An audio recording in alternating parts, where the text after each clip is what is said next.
அனைவருக்கும் வணக்கம். இன்றைய நம்ம என்ன பார்க்க போகிறோம் அப்படின்னா, இந்து சமய அறநிலையத்துறையிலேருந்து சென்னை வடபழனிலேருந்து பார்த்தீங்கன்னா ஜாப் நோட்டிஃபிகேஷன் வந்து கொடுத்துருக்காங்க. ஸோ என்னென்ன போஸ்ட் கொடுத்துருக்காங்க, எவ்வளோ வேகன்சி கொடுத்துருக்காங்க, ஸோ இதுக்கு எப்படி அப்ளை பண்ணுறது, என்னைக்கு கடைசி தேதி, இது போன்ற விவரங்களை வந்து இந்த வீடியோவில் நம்ம பார்க்கலாம். ஸோ அதை பார்க்கறதுக்கு முன்னாடி நம்ம சேனல் நீங்கள் முதல் முறையாக வீடியோ பார்க்குறீங்க அப்படின்னா மறக்காம சேனல் வந்து சப்ஸ்கிரைப் பண்ணி கூட அந்த பெல் பட்டனில் ஆல் அப்படின்றத செட் பண்ணி வச்சுக்கோங்க. அப்போ தான் வீடியோ போட்டோன்னா உங்களுக்கு நோட்டிஃபிகேஷன் வரும். சரி, ஓகே. இது என்ன சொல்ல வராங்க அப்படின்னா, இவங்க சொல்லியிருக்கக்கூடிய போஸ்ட்டுக்கெலாம் வந்து இந்து மதத்தை சார்ந்தவர்கள் மட்டும் அப்ளை பண்ணணும்னு சொல்கிறாங்க. 20/6/2025 முதல் 19/7/2025 வரைக்கும் நீங்கள் அப்ளை பண்ணிக்கலாம் அப்படின்னு சொல்கிறாங்க. ஸோ லாஸ்ட் டேட் வந்து 19/7 ஜூலை மாதம் 19ஆம் தேதி அப்படின்றத தெரிஞ்சுக்கோங்க. ஸோ எல்லாத்துலேயுமே ஒவ்வொரு வேகன்சி வந்திருக்கு. ஒட்டு 5 வேகன்சி கொடுத்துருக்காங்க. ஸோ கிளர்க் போஸ்ட் வந்திருக்கு. இதுக்கான சேலரி பார்த்தீங்க அப்படின்னா 15,700 முதல் 50,000 வரைக்கும் சம்பளம் கிடைக்கும் அப்படின்றாங்க. ஸோ அடிப்படை சம்பளம்ன்றது 15,700 அப்படின்றதாங்க. ஒரு வேகன்சி இருக்குது. 10ஆம் வகுப்பு வந்து தேர்ச்சி பெற்றிருக்கணும் அப்படின்னு சொல்கிறாங்க. அல்லது அரசால் அங்கீகரிக்கப்பட்ட அதற்கு இணையான, அதாவது 10க்கு ஈக்குவலாக இருக்கணுன்றாங்க. ஸோ 10th முடிச்சவங்க இதுக்கு அப்ளை பண்ணலாம். அலுவலக உதவியாளருக்கு பார்த்தீங்க அப்படின்னா உங்களுக்கு வந்து 11,600 முதல் 36,800 வரைக்கும் சம்பளம் கிடைக்கின்றாங்க. ஆஃபீஸ் அசிஸ்டன்ட்டுக்கு இதுக்கு 8ஆம் வகுப்பு வந்து தேர்ச்சி பெற்று இருக்க வேண்டும் அப்படின்றத சொல்கிறாங்க. மடப்பள்ளின்னு ஒரு ஜாப் இருக்குது. இதுக்கு வந்து பார்த்தீங்கன்னா அதே ஆஃபீஸ் அசிஸ்டன்ட் சேலரி தான் கொடுத்துருக்காங்க.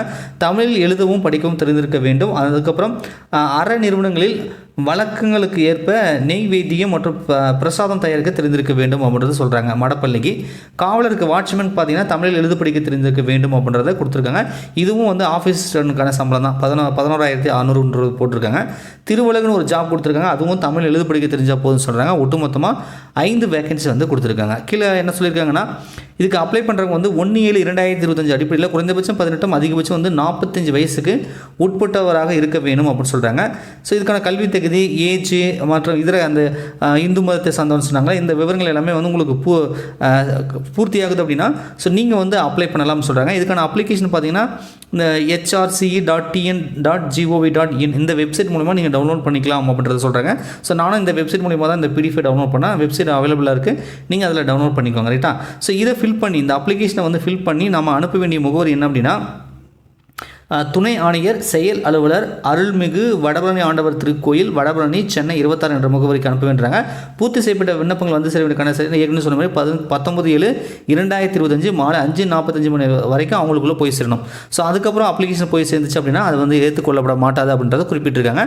அப்ளிகேஷன் ஃபார்ம் வந்து இதுதான். இந்த இதில் பாருங்கள், புகைப்படம் ஒட்டணும், பெயர், முகவரி, கல்வி தகுதி, ஜாதி, அதுக்கப்புறம் கைபேசி எண், அதாவது மொபைல் நம்பரு, விண்ணப்பிக்கும் பணியின் பெயர் என்ன, ஒவ்வொரு பணியிடத்திற்கும் தனித்தனியாக விண்ணப்பிக்க வேண்டுன்றாங்க. மொத்தம் 5 போஸ்ட் வந்திருக்கு. 5 வேகன்சி தான் வந்திருக்கு. நீங்கள் ஏதாவது 2-3 போஸ்ட்டுக்கு அப்ளை பண்ணுறீங்கன்னா தனித்தனியாக அப்ளை பண்ணணும் அப்படின்றத சொல்கிறாங்க.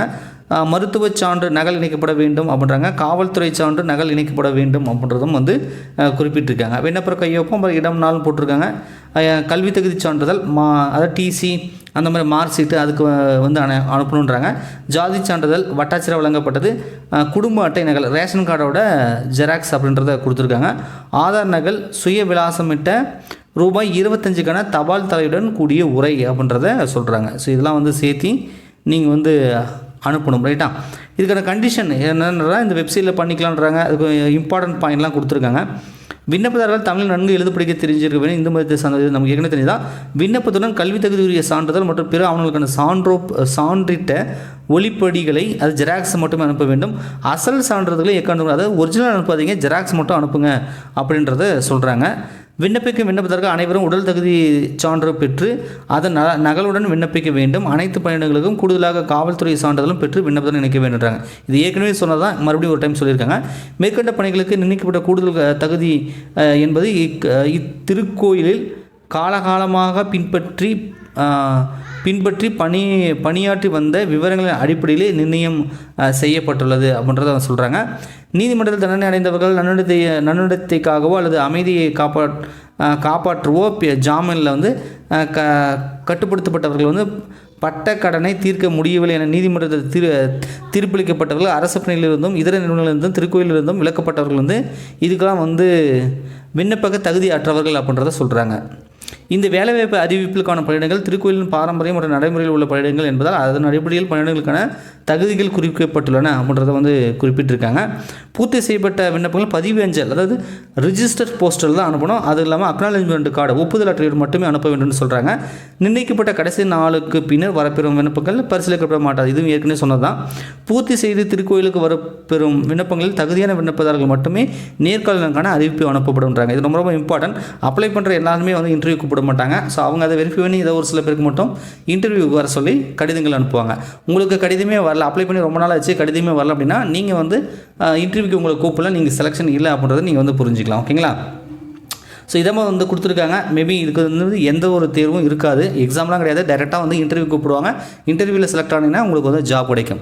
உண்மையிலே இதுக்கு வந்து ஜாப் கிடைச்சிருமா சார், அப்ளை பண்ணால் கிடைச்சிருமா சார், வேறு எதுவும் இருக்காதா அப்படின்னு கேட்காதீங்க கமெண்ட்ஸில். அதெல்லாம் உங்களுக்கே தெரியும். ஸோ தேர்வுகள் அல்லாத பணியிடங்களுக்கான ஜாப் செலெக்ஷன் எப்படி இருக்குன்றதெல்லாம் உங்களுக்கு தெரியும். பட் இருந்தாலும் கூட நேர்மையாக நடந்தால் கண்டிப்பாக ஜாப் கிடைக்கிற வாய்ப்பு இருக்குது. ஸோ எக்ஸாம்பிளாக நான் குரூப் 4 குரூப் 2 போலீஸ் எக்ஸாம் இந்த மாதிரி போட்டித் தேர்வுக்குலாம் நான் படிக்க மாட்டேன் சார் அப்படின்னா ஸோ நீங்கள் இதுக்கு வந்து அப்ளை பண்ணி பாருங்கள். நீங்கள் போட்டித் தேர்வுக்கு படிக்கக்கூடியவங்களாக இருந்தீங்கன்னா நீங்கள் அதுக்கே படிக்கலாம். ஸோ இதுக்கெலாம் வந்து அப்ளை பண்ணி நீங்கள் டைம் வந்து வேஸ்ட் பண்ணியிருக்க வேண்டிய அவசியம் இல்லை. ஏன்னா வேகன்சி ரொம்ப கம்மியாக இருக்குது. இது வந்து நீங்கள் டிஎன்பிசி கூட பாஸ் பண்ணிடலாம், பட் இதுக்கான ஜாப் கிடைக்கிறது வந்து ரொம்ப கஷ்டமாக இருக்கும். ஓகேங்களா? சரி, நீங்கள் அப்ளை பண்ணுறதா இருந்தால் இந்த அப்ளிகேஷன் ஃபார்ம், இந்த பிடிஎஃப் இருக்குல்லையா, நம்ம டெலகிராம் சேனலில் வந்து நான் ஷேர் பண்ணுறேன்.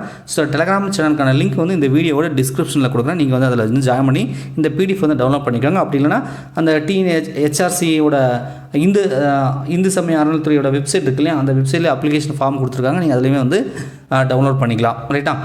ரீசெண்டாக ஒரு கமெண்ட் வந்து பார்த்தேன் நம்ம மெட்ராஸ் ஹைகோர்ட்டில். என்னென்னா நம்ம திண்டுக்கல் பழனிலையும் இதே மாதிரி வந்து நோட்டிஃபிகேஷன் கொடுத்துருந்தாங்க. ரைட்டா? நிறைய போஸ்ட்டுக்கு வந்து கொடுத்துருந்தாங்க. ஸோ அதுக்கான அப்டேட் ஏதாவது இருக்கா சார்னு கேட்டிங்க. ஸோ எனக்கு அந்த மாதிரி எந்த ஒரு அப்டேட்டும் கிடைக்கல. ரைட்டா? ஸோ நீங்கள் யாராவது திண்டுக்கல் பழனி ஆண்டவர் கோயிலுக்கு வந்து அப்ளை பண்ணி ஏதாவது இன்டர்வியூ கூப்பிட்டுருந்தாங்க, அல்லது எதுக்காவது அப்டேட் உங்களுக்கு கிடைச்சது அப்படின்னா கமெண்ட்ஸில் வந்து சொல்லுங்கள். அந்த நண்பரை பார்த்து தெரிஞ்சுக்கிட்டோம், இல்லை நானும் கூட அப்டேட் பண்ணிடுறேன். ஓகேங்களா? நன்றி, வணக்கம்.